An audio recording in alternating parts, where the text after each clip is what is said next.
So what is that? What is a house like? The goat fam. It's like a collaborative house. Like we basically just go there to create a bunch of content, have fun. How does it like set? Because I've seen the inside of the house. It's nuts, bro. It looks like it's like a clubhouse. That's like every room is made to be fucking sick. How do you explain the house? Because it's like you walk in, and there's just it's like it's very colorful. There's murals everywhere, blah blah blah, and like.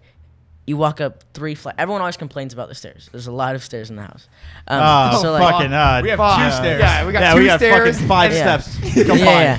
But it's fucking kids these days. It's a dope house. It's a dope house, so I love it and it's cool. But yeah, I mean, it looks like a house that like because for us, our idea of a content house is you rent some lease and you get it 6 months and you move in there and it's huge and massive. That house looks like it was made for a content house. Oh yeah, for sure. Yeah, 100%.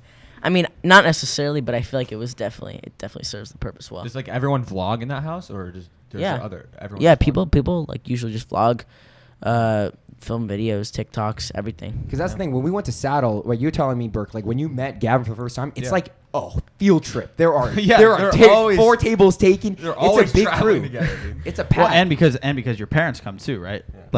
So that's what makes the 4 tables is because it's all these kids. Yeah, but it's a whole like organization, man. It's sick. But it's like I'll leave Saddle Ranch like with my friends and be like, we'll tell the parents like, hey, we're gonna go back to the house. We're just gonna all like get an Uber. We'll go to the house. We'll see you guys whenever. And like that's what's crazy about nowadays. Like you have that it's crazy that people have that freedom to be able to just like do that. Like that makes no sense, dude. That's crazy. Your parents definitely support you, I think, a lot more than other kids too, and pushing you towards that. Yeah, I love my parents for sure. I mean, I guess it depends on the parent. Depends on how other people see things differently. So depends. Yeah, stuff's definitely changed a little bit. Like you were saying, it's a completely different way of Well, we have parents living. That didn't want us to post and be on social media all the time, right? But now it's like when they can't argue. It's like the same thing as saying like you should play video games because you see people succeeding in that. Parents want their kids to kind of do what you're doing, being like an entrepreneur. Yeah, and it's so easy to become successful nowadays. Like TikTok is like, dude, I've seen people that have like 150 followers and get on the For You page and get like a video that has 5 million views and they just blow up off of it. Yeah. Like Onya, we had angry reactions on yesterday, and he was homeless literally like 3 months ago, and then he posted got 1 million followers in a day. He got 1 million followers in a day. So. Yeah, that's crazy. Went to bed with 0, woke up with 700K. Yeah. Imagine that. That's crazy, dude.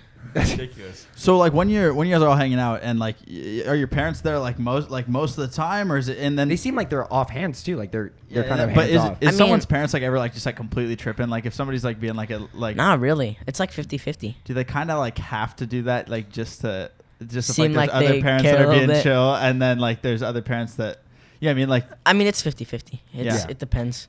Because it's like it's a crazy world. I'm trying to imagine what it would be like if my parents came down, supported me, and while I was down here. It's a crazy world because you got to also be like, I trust my kid to do what he needs to do, but also I want to make sure he's good and he's okay. And like our parents still call us all the time, and we're 20 years old, and they're still trying to make sure that we're okay. Yeah. It never ends.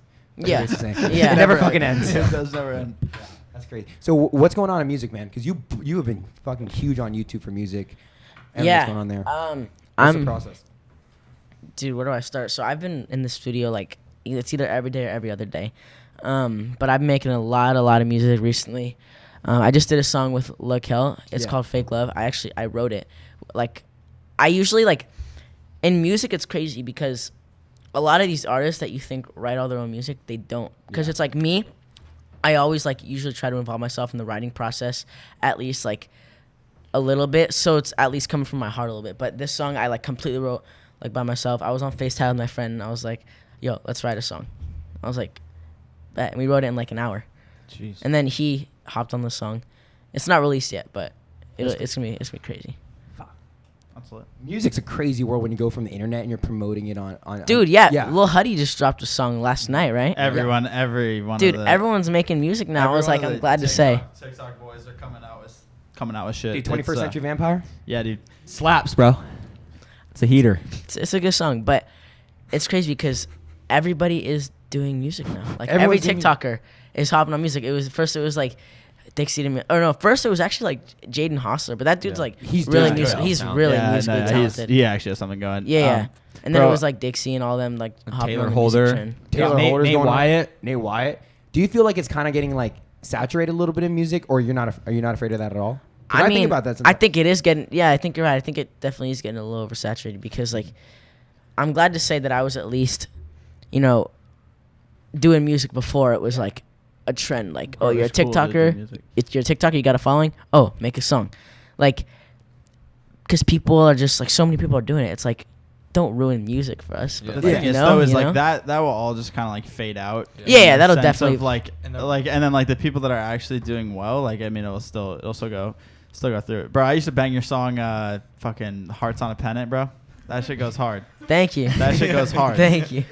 Stupid hard. I would just be like chilling, like cooking breakfast in the morning. I'm like, yo, fucking Gavin's coming on this morning. Yes, sir. Hearts on a Pennant. Thank you so much. Thank you. I can't explain to you how many times your song plays in this house. Yeah. It's not even funny. Bro, it was a little crazy for a week. I was like, yo, this song is. I'm listening to the song way too much. Yeah. But yeah, it was lit. It was in like my like Spotify recommended. I was like, fuck it. Let's do it. So what do you tell like friends of yours that are your age that don't do social media? Like what's that kind of like? How do they see what you're doing? And what do you see kind of what they're doing? Dude, that's a good question because like all of my friends that I grew up with are kind of out of social media. Like they're very just away from it and like they live like 45 minutes. Like they're very anti-LA, not anti-social media, but like they just like post a TikTok once a month. Like they're just like having fun, like being regular kids. And like I have like a bunch of friends that like I hang out with that don't do social media because it's like nice to, it's nice to hang out with those people once in a while or like a lot because you need it. You need it. Yeah. It's like a mental detox kind of because you get that day or two that's like, okay, I don't have to do social media. Like I can take a little bit of like a breath. These people aren't gonna ask me about it. They don't give a shit. And like most of my friends that don't do that, I've known for like 7 years plus. Like they're your real friends. Long time. Yeah. Before I was even posting on Instagram. Yeah. But how do they see what you're doing? Are they like, it's crazy, or are they like, it doesn't really, because you're. I mean, it doesn't really faze them because like they knew me way before. They knew me since I was like a baby. Yeah. And they're all still in school, right? They're all. They go to regular school. Like they're little regular kids. It's crazy. Yeah. All my friends that like, cause like, I'm not trying to say like I'm not close with the people that I hang out with, cause like. All the people that I hang out with nowadays, like my friends that are like in social media and like big in there, like they're like family to me, like they're really close to me as well. But I'm just trying to say like everyone that I don't hang out with besides them is like family as well, and like it's a good detox, Yeah. That's what I was trying to say. I didn't want it to seem like the people that I hang out with now are like it's all fake. Bad for me. Yeah. It's all fucking. Because that's not what I meant. Yeah. Well, you need that, man, like that separation of people who are your hometown friends and the other ones that you work with. Because truthfully, your life has become your work, and if you can find like separation in that, I think that's key, right? Oh yeah. Yeah, when we first moved down here, the whole atmosphere was like, you got to go meet people, you got to network, you got to party, you got to do all this stuff. Dude, it's a crazy world when we coming down here as college students. That was whack. Yeah, it was crazy because college is just completely different than LA is. Mm-hmm. Yeah, but I think everyone's vision of LA is like you move to LA, you're famous. It's like that's not how it works. It takes people completely underestimate how much hard work it takes. Like if you're gonna move to LA to like, or like actually move to LA to pursue something that you're doing, like you gotta love it. Like you gotta be willing to put in like that hard work. Do you think there's people moving down just because they think it like you move here like it works? Yeah. Yeah, for sure. Yeah, people get like 30 cannons. I think that's like 60. I think that's like 60% of LA, bro. Yeah, and I think there's something wrong unless in the beginning you're not perpetually thinking that you're part of that 60% until you're not. Yeah. Until you're just like, why aren't these opportunities